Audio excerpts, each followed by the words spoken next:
Contoh yang paling gampang, ada orang Islam tiba-tiba ikut mengucapkan selamat Natal 25 Desember, ikut bakar lilin. Dia nggak tahu itu menghina saudaranya Kristen, menghina itu. Kok gitu? Anak pernah di sana. Anak nggak butuh ucapan dari orang Islam selamat Natal, nggak butuh, dan memang nggak perlu, karena memang bukan tempatnya. Sekarang malah ditekan yang nggak mengucapkan selamat Natal 25 Desember, anti toleransi, radikal, calon-calon terorisme, perpecahan. Pala lu bomenyan, enggak lah, salah, enggak lah, itu lebay.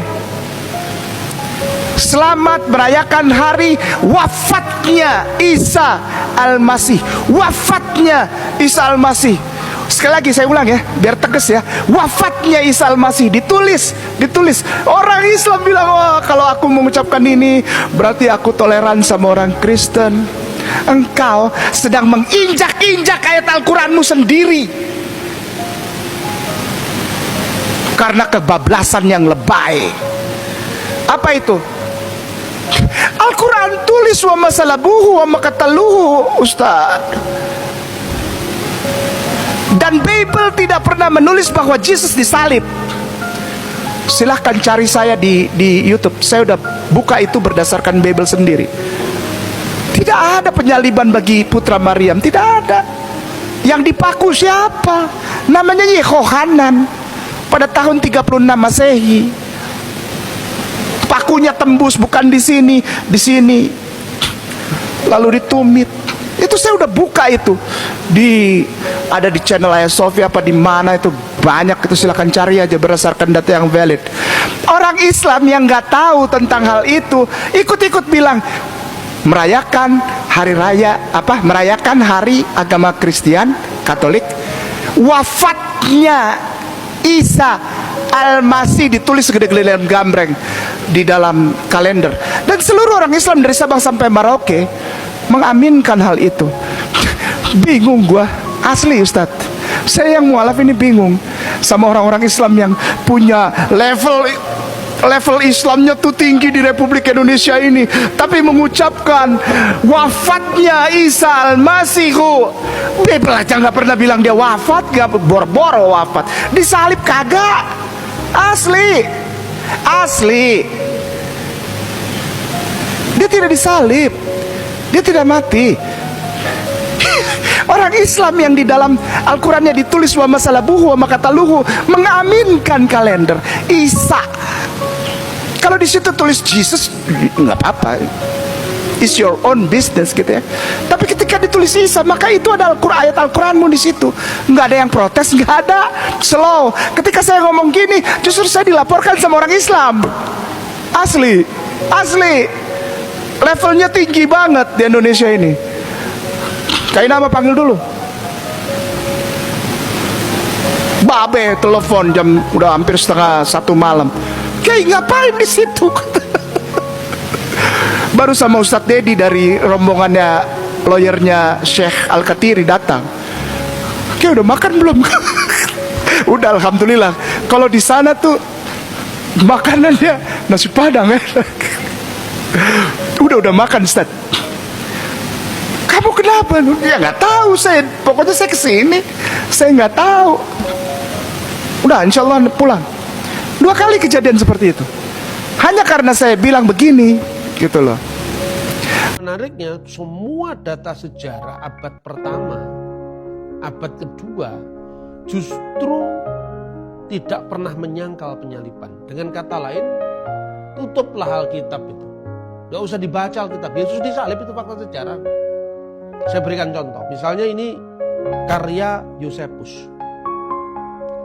Yosefus itu menulis buku panjang sekali. Dia menulis tahun 95 Masehi. Atau 90 sampai tahun 95. Dan ini tidak percaya Yesus ya? Ini orang Yahudi. dia sejarawan Yahudi, dia mengatakan Yesus disalib. Talmud Yahudi yang nyalib Yesus saja mengatakan Yesus itu disalib. Jadi tidak ada fakta sejarah manapun juga yang mengatakan Yesus tidak disalib. Karena ini fakta.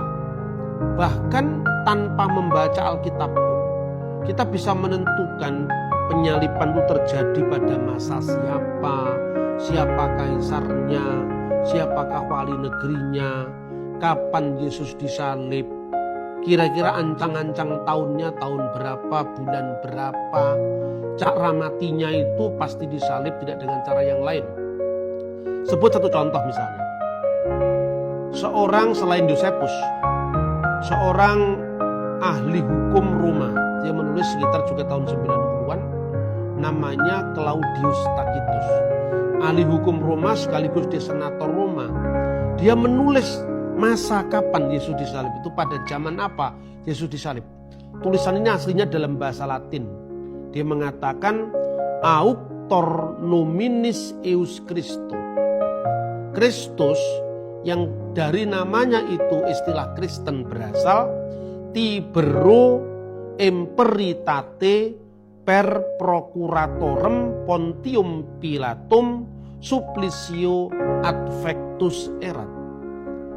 Kristus yang karena namanya itu muncul istilah Kristen telah disalibkan pada zaman Kaisar Tiberius di bawah prokurator kita, wali negeri kita, yaitu Pontius Pilatus. Jelas. Begitu juga Yosefus. Yosefus itu menulis dalam teks Ibrani Yunaninya, ya, itu jelas sekali dia menulis tentang penyaliban Yesus itu. Dia mengatakan apa? Cara matinya bagaimana? Tokoh seperti Ustaz Husain Haikal Kainama sering mengajukan beberapa argumen berikut untuk mendukung klaim bahwa Yesus tidak disalib. Ustadz Kaimana mengatakan tafsir ayat Al-Quran, diyakini bahwa seseorang yang menyerupai Yesus kemungkinan Yudas Iskariot atau orang lain yang disalib, sementara Yesus diangkat ke langit. Tidak sesuai dengan kehendak Allah, Isa dianggap sebagai Nabi Allah yang mulia, sehingga menurut pandangan ini, Allah tidak akan membiarkan seorang Nabi dihukum dengan cara seperti itu. Namun, pandangan bahwa Yesus tidak disalib bertentangan dengan banyak bukti sejarah, termasuk catatan sejarawan non-Kristen, seperti Tacitus dan Yosefus. Mereka mencatat bahwa Yesus dihukum mati melalui penyaliban. Konsensus sejarawan modern, sebagian besar sejarawan, baik Kristen maupun sekuler, sepakat bahwa penyaliban Yesus adalah peristiwa sejarah yang dapat diverifikasi, meskipun mereka mungkin berbeda pendapat tentang makna religiusnya. Klaim seperti yang diajukan oleh Ustaz Kainama mencerminkan perspektif keislaman dan pandangan tertentu dalam dunia teologi. Namun, perspektif ini berbeda dengan konsensus umum dari bukti sejarah dan pandangan Kristen. Perbedaan ini seringkali berakar pada keyakinan keagamaan yang berbeda, dan masing-masing umat berhak mempercayai sesuai dengan ajaran agamanya.